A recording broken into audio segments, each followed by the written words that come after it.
Você já sentiu que está sempre um passo atrás?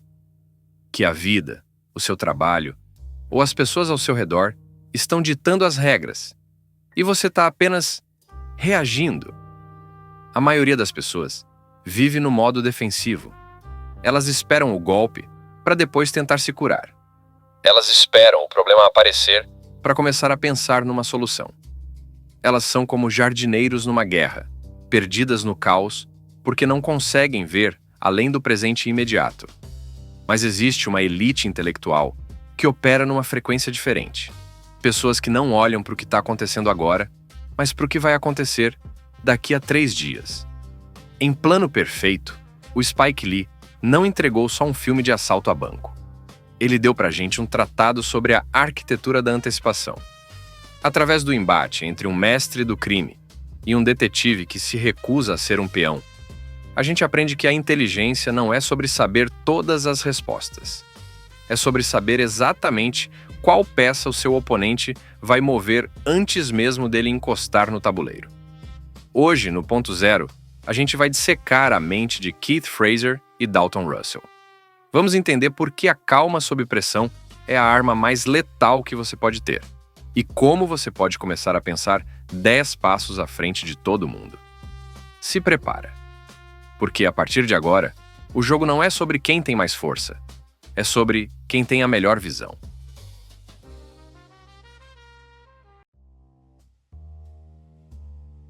Para entender como pensar 10 passos à frente, a gente precisa primeiro observar como o Keith Fraser se comporta quando o primeiro passo é dado. Quando ele chega na cena do crime, ele não é aquele herói perfeito de filme. Ele está sendo investigado, a reputação dele está na corda bamba e os chefes dele só esperam um erro para acabar com a carreira dele. A pressão é gigante. De um lado, um assalto histórico. Do outro, a vida dele desmoronando. A maioria de nós, com esse nível de estresse, agiria por impulso. O nosso cérebro entraria no modo de sobrevivência, focando só em resolver o problema rápido para aliviar a tensão. Mas olha para o Denzel. A postura dele é relaxada, quase desleixada. Ele não corre, ele caminha. Ele não grita ordens, ele faz perguntas. Essa é a primeira lição. A calma não é uma virtude bonitinha, é uma ferramenta de filtro. O Fraser percebe uma coisa que os capitães e comissários em volta dele ignoram. O pânico é contagioso. E mais do que isso, o pânico é previsível. Quando você entra em pânico, quem está do outro lado sabe exatamente o que você vai fazer. Você vai seguir o protocolo, vai usar a força bruta ou vai tentar negociar no desespero. Ao se manter calmo, o Fraser vira um buraco negro para as expectativas do bandido. Ele se recusa a dar para o assaltante a reação que ele planejou. Um exemplo genial disso é como ele controla o tempo. Enquanto todo mundo tem pressa para acabar com o assalto, o Fraser usa a demora como estratégia. Ele sabe que, num ambiente de alta tensão, quem controla o relógio controla os nervos do adversário. Ao discutir se a pizza do refém tá boa, ou ao fazer piada com o parceiro, ele tá mandando um recado. O caos não atingiu ele. Muitas vezes, no seu dia a dia, você sente que tem que responder aquele e-mail agressivo em 5 minutos ou resolver uma treta de família na hora que ela explode. O Fraser ensina que a resposta rápida é, quase sempre, a resposta que o seu problema quer que você dê. O verdadeiro poder está na capacidade de observar o fogo sem se queimar. Ele olha para o banco não como uma crise humanitária desesperada, mas como um quebra-cabeça que ainda não mostrou todas as peças. Ele entende que a calma absoluta confunde quem está acostumado a dominar pelo medo. Se você não se assusta, o agressor perde a referência. O Fraser transforma o cenário do banco num laboratório. Ele testa os limites do adversário não com balas, mas com paciência. Ele sabe que a inteligência só funciona quando o barulho da emoção está no mudo. Por isso, entende uma coisa. Antes de tentar prever o futuro, você tem que aprender a não ser esmagado pelo presente. A calma dele é a jaula, onde ele prende os próprios medos para deixar a mente trabalhar livre. E é dentro dessa jaula que o verdadeiro plano começa a aparecer.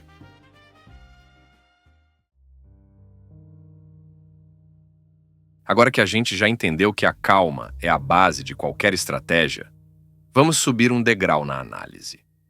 O Fraser saca uma coisa que ninguém mais na polícia de Nova York percebeu. Esse assalto ao banco não é um crime comum, é uma performance. E o segredo de toda grande performance não é o que o artista está fazendo com a mão direita, mas o que ele está escondendo com a esquerda. No mundo real, a distração é a ferramenta favorita de quem quer te manipular, seja um sistema, um adversário ou até o mercado. O Dalton Russell, o cara por trás das máscaras, não quer só roubar o banco. Ele quer que a polícia gaste toda a energia intelectual resolvendo problemas que ele mesmo criou para serem inúteis. É aqui que entra a lição sobre o que é sinal e o que é ruído. Pensa nas gravações em albanês que os assaltantes colocam para tocar nos microfones da polícia. O Fraser e a equipe dele passam horas tentando traduzir aquilo, achando que acharam uma pista vital, um erro dos bandidos. Mas, quando finalmente conseguem a tradução, descobrem que são só discursos antigos de um ditador. Era ruído, pura interferência. O Russell sabia que a polícia, movida pela própria arrogância de querer resolver o caso, ia morder a isca. Quantas vezes na sua vida você está focando no barulho? Quantas vezes uma treta no trabalho ou uma discussão no seu relacionamento é só uma cortina de fumaça para esconder algo muito mais profundo? O mestre da antecipação não olha para onde todo mundo está apontando. Ele olha para o vazio. O Fraser começa a desconfiar, porque o assalto é perfeito demais. Os bandidos não pedem um avião para fugir na hora. Eles pedem coisas que só servem para atrasar o processo. Eles vestem todos os reféns com as mesmas roupas e as mesmas máscaras que eles mesmos usam. Esse é o pulo do gato da despersonalização. Quando você transforma todo mundo em igual, você destrói a capacidade do seu oponente de identificar quem é o inimigo. Se todo mundo parece o vilão, ninguém é o vilão. Para o Fraser, isso é um código.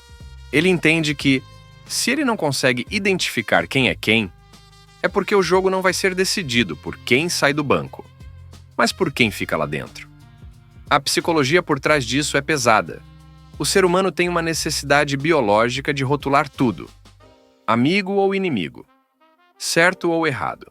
Vítima ou culpado. Quando o Dalton Russell mistura essas categorias, ele paralisa a polícia. O Fraser, por outro lado, usa o faro de veterano para perceber que a ação de verdade está acontecendo no silêncio, não na gritaria dos reféns. Você precisa aprender a separar o evento da essência. O evento é o barulho, são as sirenes, são as máscaras. A essência é o que está sendo movido nas sombras. Enquanto os chefes dele estão preocupados com a imagem do departamento na TV, o Fraser está tentando entender o porquê por trás do como. Ele sabe que, se entender a motivação real, a distração perde o poder. Aprende isso. A distração só funciona se você for emocionalmente reativo.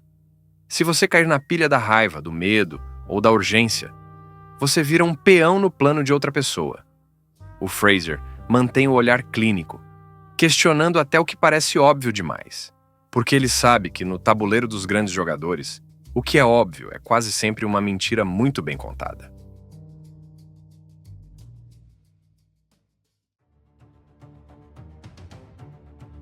O tabuleiro de plano perfeito cresce e as peças deixam de ser só polícia e ladrão. A gente entra no terreno do xadrez social. Aqui, as regras não estão escritas no Código Penal, mas em apertos de mão em salas fechadas e em favores entre a elite. É aqui que aparece a Madeleine White, a personagem da Jodie Foster. Ela não é criminosa nem policial. Ela é uma fixer, aquela pessoa que os poderosos contratam para resolver problemas antes que eles virem notícia. Quando a Madeleine entra em cena, o Fraser saca que esse assalto é só a ponta do iceberg. O que está em jogo ali não é o dinheiro do cofre principal, mas algo muito mais perigoso. O passado e a reputação do dono do banco, o Arthur Case. Esse é um momento chave na psicologia do Fraser. Ele entende que, num mundo de alta hierarquia, a verdade é secundária. O que importa é o poder. O dono do banco esconde crimes de guerra, e o ladrão, o Dalton Russell, sabe disso. A lição para o ponto zero aqui é sobre a arquitetura da influência. Na sua vida, muitas vezes você vai encontrar situações onde o jogo parece estar viciado, onde quem manda não é quem tem razão, mas quem tem os contatos certos ou os segredos mais pesados. O Fraser se vê preso entre dois gigantes. De um lado, um gênio do crime que quer justiça, do outro, uma elite corrupta que quer manter o status a qualquer custo. Como é que um homem inteligente navega nisso sem ser engolido? O Fraser não tenta lutar contra o sistema de frente. Ele sabe que, se peitar a Madeleine White ou o Arthur Case diretamente, ele vai ser esmagado. Em vez disso, ele começa a usar a própria corrupção do sistema como uma alavanca. Ele percebe que o conflito entre o ladrão e o banqueiro criou uma zona de atrito, e é ali que ele vai operar. Ele começa a negociar, ouve o que a Madeleine tem para dizer, mas não entrega o que ela quer de mão beijada. Ele está acumulando o que a gente chama de leverage, alavancagem. No xadrez social, informação é a moeda mais valiosa que existe.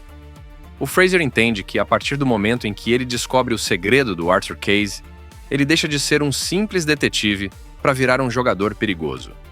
Ele não usa essa informação para fazer uma chantagem barata. Ele usa para garantir que ninguém consiga descartar ele. Ele se torna caro demais para ser destruído. Você precisa entender que, na sua carreira ou na sua vida pessoal, vai ter momentos em que ser tecnicamente bom não vai bastar. Você pode ser o melhor no que faz, mas se não entender as correntes políticas e sociais em volta de você, vai ser sempre um peão. O Fraser mostra pra gente que o mestre da antecipação lê as pessoas tão bem quanto lê as provas de um crime. Ele saca as motivações reais da Madeleine e usa o desejo de controle dela contra ela mesma. O Fraser ensina que a verdadeira inteligência social é a capacidade de manter a sua integridade enquanto você joga um jogo sujo. Ele não se torna corrupto, mas aprende a falar a língua deles para conseguir neutralizar os caras. Ele percebe que, para vencer um jogo onde ele não ditou as regras, ele precisa criar as próprias regras nas sombras. Ele observa o choque de egos dos poderosos e espera o momento em que a guarda deles baixa. Porque ele sabe que, por mais alto que seja o cargo de alguém, todo mundo tem um ponto de ruptura. E o mestre da antecipação está sempre lá, em silêncio, esperando a primeira rachadura aparecer na armadura do gigante.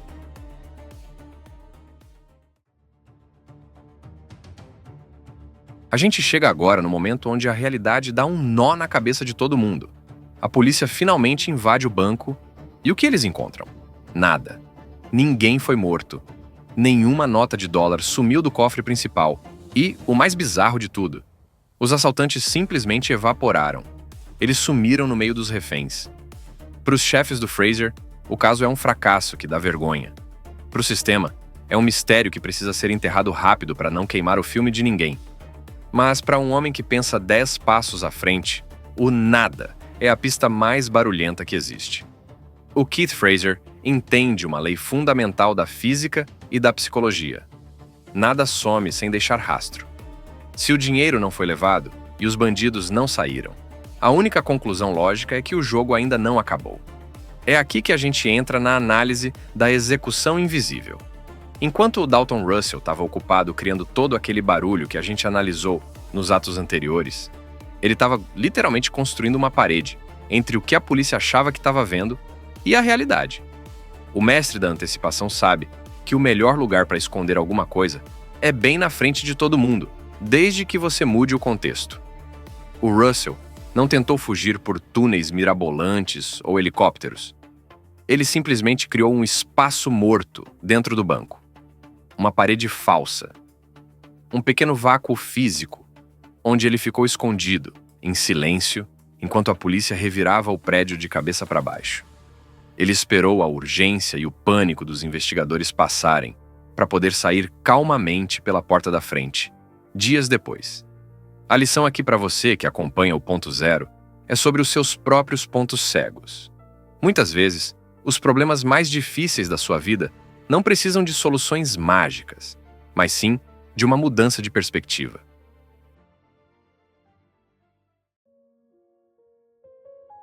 Chegamos agora no ato final, onde a teoria da antecipação encontra o resultado na prática.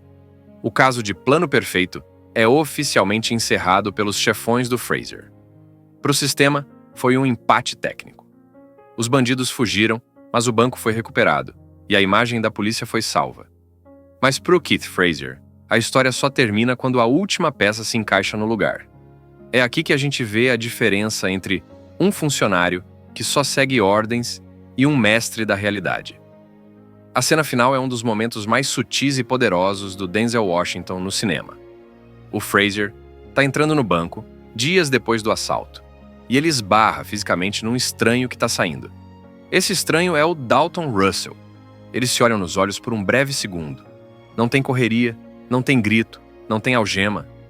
O que rola ali é um reconhecimento silencioso entre dois homens que jogaram o mesmo jogo num nível que ninguém mais alcançou. O Russell deixa cair uma coisa no bolso do Fraser. Um diamante. Esse diamante não é um suborno. E também não é só uma prova do crime. É uma medalha. É o sinal de respeito de um arquiteto para outro. O Russell reconheceu que o Fraser foi o único cara que realmente enxergou ele. O único que teve a paciência de medir as paredes e a inteligência de não se deixar levar pelo barulho. A lição final aqui é sobre a integridade do jogador. O Fraser não ficou com o diamante para ficar rico. Ele usa aquilo como a peça que faltava para finalmente derrubar a corrupção do Arthur Case e limpar o próprio nome de vez. A inteligência de 10 passos à frente serve exatamente para isso.